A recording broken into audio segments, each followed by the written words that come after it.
السلام علیکم ورحمۃ اللہ وبرکاتہ۔ آج رمضان کا چوتھا دن ہے اور ہم سورہ آل عمران مکمل کر رہے ہیں۔ چوتھے پارے کے شروعات میں اللہ تعالیٰ بیان فرماتے ہیں کہ آپ کو نیکی تب تک نہیں پہنچے گی جب تک آپ اپنی قیمتی چیزوں میں سے کچھ خرچ کرتے ہیں،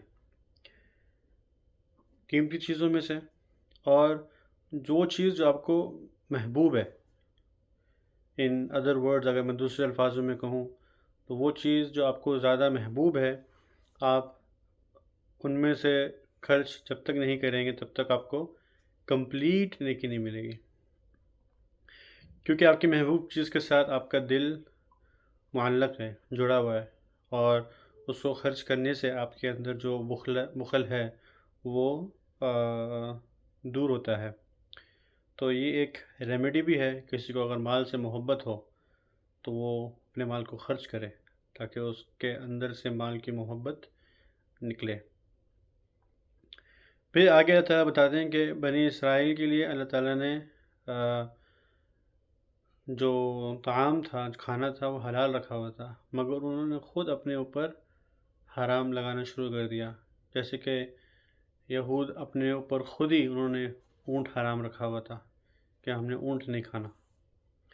اس طرح اور بھی دوسرے کھانے تھے جو وہ خود ہی اپنے اوپر لازم کر لیتے تھے کہ ان کو وہ حرام ہے ان کے اوپر، لیکن اصل میں وہ حلال تھا اللہ تعالیٰ کی طرف سے۔ اور اللہ تعالیٰ اس بارے میں بتاتے ہیں کہ سب سے پہلا گھر جو لوگوں کے لیے مقرر کر دیا تھا عبادت کے لیے وہ ہے بیت اللہ، مسجد الحرام۔ وہ سب سے پہلا گھر ہے جو مقرر کر دیا گیا تھا لوگوں کی عبادت کے لیے اور تمام عالمین کے عبادت کے لیے۔ پھر آگے اور مزید اللہ تعالیٰ جاتے ہیں، اللہ تعالیٰ بتاتے ہیں ہمیں کہ تمام مومنوں کو کہ آپ لوگ ایک ہو جاؤ، یونائٹڈ ہو جاؤ، اتحاد ہو جائے ان کے اندر، اور اختلاف کی لڑی سے نکل جاؤ اور اللہ کی رسی کو پکڑ لو، تھام لو۔ اس کا مطلب یہ ہے کہ آپ لوگ یونائٹڈ ہو جاؤ، ایک بات میں متفق ہو جاؤ کہ تمام مسلمانوں، تمام مومنوں کی ایک بات ہو اصولی طور پہ۔ فروعی اختلاف تو ہمیشہ رہیں گے، لیکن اصولی طور پہ ایک ہو جاؤ، اور ایک دوسرے کو تانا بانا کرنے سے اچھا ہے کہ آپ لوگ ایک اصول پہ متفق ہو جائے۔ اللہ تعالیٰ آگے اور مزید بتاتے ہیں کہ قیامت کے دن دو گروہ ہوں گے، کچھ گروہ ہوں گے جن کا چہرہ کالا ہوگا، کچھ گروہ ہوں گے جن کا چہرہ گورا ہوگا۔ تو جن کا کالا ہوگا وہ ایمان لانے کے بعد کفر کیے ہوئے ہوں گے، اور جن کا گورا ہوگا وہ اللہ تعالیٰ کی رحمت ہوگی ان کے اوپر، اور وہ اسی رحمت میں ہمیشہ رہیں گے۔ پھر آگے اللہ تعالیٰ بتاتے ہیں کہ کچھ اہل کتاب میں سے ایسے بھی تھے جنہوں نے ایمان لے آئے تھے محمد صلی اللہ علیہ وسلم پر۔ ان میں سے جو مشہور شخصیت ہے عبداللہ ابن سلام، ان کے بارے میں اللہ تعالیٰ نے ذکر کیا، اور اللہ تعالیٰ نے بتایا ہے، سکھایا ہے مسلمانوں کو کہ کس طرح وہ امر بالمعروف کریں اور نہی عن المنکر کریں۔ اس کے کئی تفصیلات ہیں، کئی طریقے ہیں جو پریکٹیکل طور پہ سمجھے جا سکتے ہیں۔ انشاءاللہ اس پہ ایک مزید اگلی ویڈیو بنائیں گے جس میں بتائیں گے کہ امر بالمعروف و نہی عن المنکر پریکٹیکل طور پہ کس طرح سمجھا جائے۔ پھر آگے اللہ تعالیٰ جنگ احد کا بیان کرتے ہیں اور جنگ بدر کا بیان کرتے ہیں اس چوتھے پارے میں سورہ آل عمران کے اندر، کیونکہ اس میں پہلے بھی بتایا تھا میں نے کہ اس میں جنگوں کا بھی تذکرہ ہے۔ اور مزید چلتے اللہ تعالیٰ ہمیں ربا سے بچنے کی اور بچنے کی حکم دیتے ہیں کہ ربا سے بچو۔ یہ بالکل ایک ایسی خبیث چیز ہے جس سے جو انسان کے معاشی حالت کو کمزور کر دیتی ہے اور پھر اس انسان کی روحانیت بھی ختم کر دیتی ہے، اور اللہ تعالیٰ کے ساتھ جو تعلق ہوتا ہے انسان کا اس سے بھی وہ دور ہو جاتا ہے۔ اللہ تعالیٰ پھر ہمیں ایک اور چیز بھی سکھاتے ہیں، وہ یہ ہے کہ اگر آپ سے کوئی برائی کا کام ہو جائے یا اپنی جان پر آپ ظلم کر بیٹھو تو اللہ تعالیٰ کو یاد کرو، اللہ تعالیٰ سے استغفار کرو اپنے گناہوں کے، تو اللہ تعالیٰ اس کو معاف کر دیتے ہیں، اور کوئی آپ کے گناہ معاف نہیں کر سکتا سوائے اللہ تعالیٰ کے۔ سچی توبہ کرو اپنے گناہوں سے، اور اللہ تعالیٰ سے اپنے گناہوں کی توبہ کرو، اللہ تعالیٰ سے مانگو استغفار کہ مجھ سے بھول ہو گئی ہے، میں دوبارہ نہیں کروں گا۔ جو بھی توبہ کے سٹیپس ہیں آپ اس کو پورا کریں، اور انشاءاللہ اللہ عز و جل آپ کو معاف کر دیں گے۔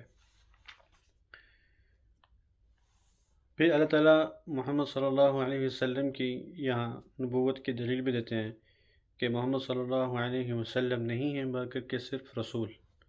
اللہ تعالیٰ نے ان کی رسول ہونے کی دلیل بھی بتا دی ہمیں قرآن کے اندر۔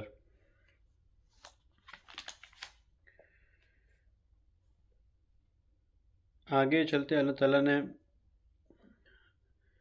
جو صحابہ نے رسول اللہ صلی اللہ علیہ وسلم کی بات نہیں سنی تھی جنگ احد میں، اللہ تعالیٰ ان کے بارے میں بیان کرتے ہیں، کیونکہ رسول اللہ صلی اللہ علیہ وسلم جب جنگ احد سے واپس آئے تھے تو لوگ سوال کرنے لگے تھے کہ آپ شکست کھا کے آ گئے، اللہ تعالیٰ نے تو آپ کو نصرت کا وعدہ کیا ہے۔ تو پھر اللہ تعالیٰ بتاتے ہیں کہ کس طرح آپ نے اپنے رسول کی بات نہیں سنی اور اس کی وجہ سے آپ یہ جنگ ہار گئے۔ تو ان کے بارے میں اس واقعے کے بارے میں بھی اللہ تعالیٰ نے سورہ آل عمران میں بیان کیا ہے۔ پھر اللہ تعالیٰ آگے بتاتے ہیں رسول اللہ صلی اللہ علیہ وسلم کو کہ آپ کا دل اللہ تعالیٰ نے نرم رکھا ہے، تبھی جو صحابہ ہیں آپ کے قریب ہیں، آپ کی بات سن رہے ہیں، اور یہ آپ کے اللہ تعالیٰ کی رحمت ہے آپ کے اوپر، اور اگر یہ نہ ہوتی تو یہ صحابہ سارے دور دور ہو جاتے۔ اور پھر اللہ تعالیٰ بتاتے ہیں قانون ہے اللہ تعالیٰ کا کہ اللہ تعالیٰ جس کی مدد کرنا چاہیں تو پھر اس پر کوئی غالب نہیں آ سکتا، اور جس کو پھر اللہ تعالیٰ گرانا چاہیں، مغلوب کرنا چاہیں، تو پھر کوئی اس کو بچا نہیں سکتا، کوئی اس کو نصرت نہیں دلا سکتا۔ تو یہ اللہ تعالیٰ کی مرضی، اللہ تعالیٰ جس کو نصرت عطا فرمانا چاہیں تو وہ ان کو فرما دیتے ہیں۔ پھر رسول اللہ صلی اللہ علیہ وسلم پہ خیانت کا الزام لگایا گیا تھا، تو اللہ تعالیٰ صورت میں رسول اللہ صلی اللہ علیہ وسلم کو اس خیانت سے بھی بری کرتے ہیں جو ان کے ذات پہ لگایا تھا لوگوں نے۔ پھر اسی صورت میں آگے مزید اللہ تعالیٰ شہداؤں کا ذکر کرتے ہیں جو شہید ہو جاتے ہیں جنگ میں، ان کا کیا درجہ ہے، ان کا کیا مقام ہے، ان کی کیا فضیلت ہے۔ اللہ تعالیٰ ان کا ذکر کرتے ہیں، اور ہم سب کو پتہ ہے کہ شہداؤں کی بہت بڑی فضیلت ہے۔ اللہ تعالیٰ ہمارے جتنے بھی مسلمان جو شہید ہوئے ہیں دین کی خاطر، اللہ تعالیٰ ہمیشہ ان کا درجہ بلند فرمائے، آمین۔ پھر اللہ تعالیٰ بیان کرتے ہیں بخل کرنے والے لوگوں کا، کہ بخل کرنے والوں کا کیا انجام ہوتا ہے، کیونکہ بخل کرنا ایک ایسا عمل ہے جو اللہ کو نہایت ہی ناپسند ہے۔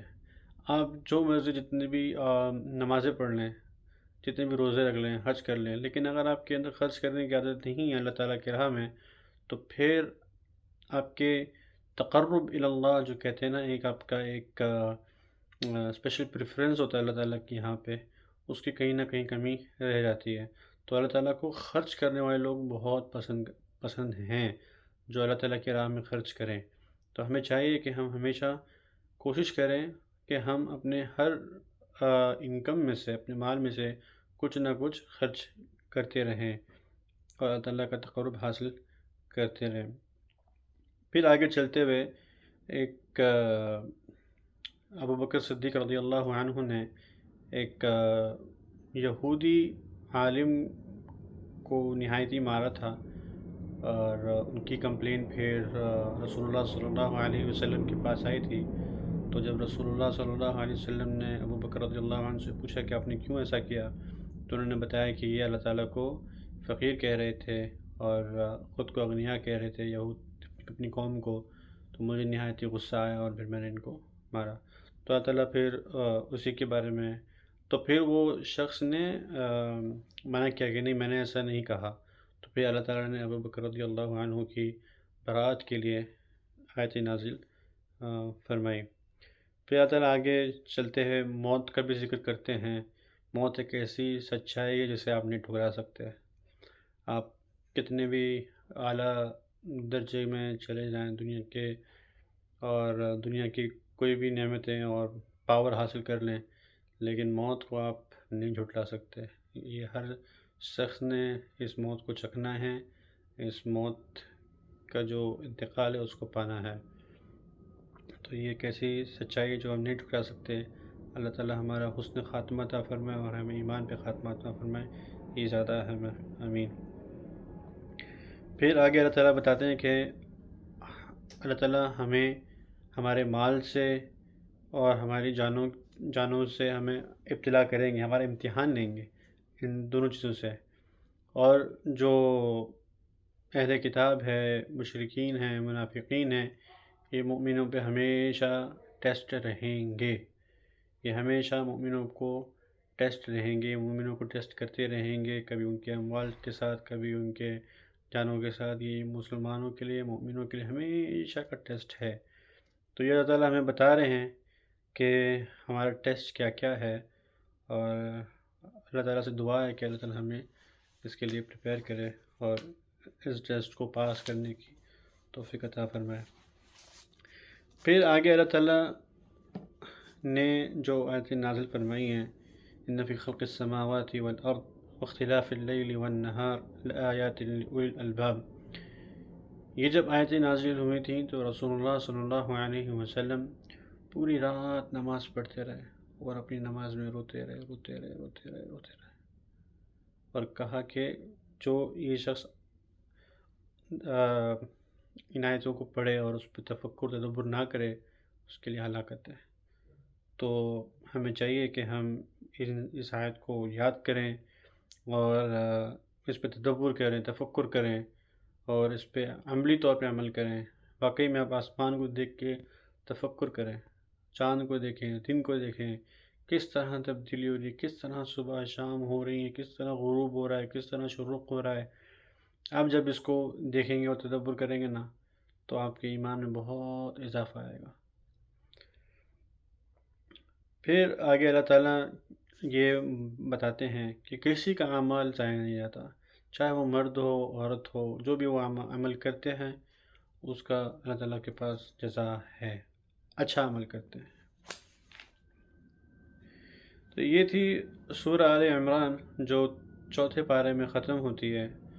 آگے چلتے ہیں سورۃ النساء جو اسی چوتھے پارے میں شروع ہوتی ہے۔ سورۃ النساء جو ہے وہ ایک مدنی صورت ہے، یہ چوتھی صورت ہے ترتیب کے لحاظ سے، اور اس میں جو آیتیں ہیں وہ 176 ہیں۔ یہ سورۃ النساء عورتوں کے حقوق کے متعلق ہے، یتیموں کے متعلق ہیں، اور میراث کے متعلق ہے، عورتوں کا میراث کے متعلق ہے، عورتوں کے مہر کے متعلق ہے، اور اس کے ارد گرد زوجیت کے متعلق ہے، فیمنزم کے متعلق ہے، اور انٹرنیشنل ریلیشن جو رہتے ہیں، ڈپلومیٹک ریلیشن جس کو ہم کہتے ہیں، اس کے متعلق ہے۔ اور یہ صورت جو ہے ان چیزوں کے متعلق بیان کرتی ہیں، تو بہت احکام بیسڈ صورت ہے۔ صورت کی شروعات ہے، اللہ تعالیٰ بتاتے ہیں کہ انسانی تخلیق کس طرح ہوئی ہے۔ تو اللہ تعالیٰ فرماتے ہیں کہ میں نے آدم علیہ السلام کو پیدا کیا، پھر آدم علیہ السلام میں سے میں نے حوا علیہ السلام کو پیدا کیا، اور پھر ان میں سے میں نے بہت سارے ان کے بچے وغیرہ میں نے پیدا کیے، تو اور زمین میں پھیلا دیے۔ تو یہ ہے کہ ہیومن کریشن کس طرح ہو گئی اور کس طرح یہ سلسلہ شروع ہوا۔ تو اس صورت کی شروعات یہیں سے ہوتی ہے۔ اور پھر اللہ تعالیٰ بتاتے ہیں کہ یتیموں کا مال ان کو دیا جائے اور یتیموں کا مال باطلی طور پہ نہ ہڑپ لیا جائے۔ آگے چلتے اللہ تعالیٰ بتاتے ہیں فرماتے ہیں کہ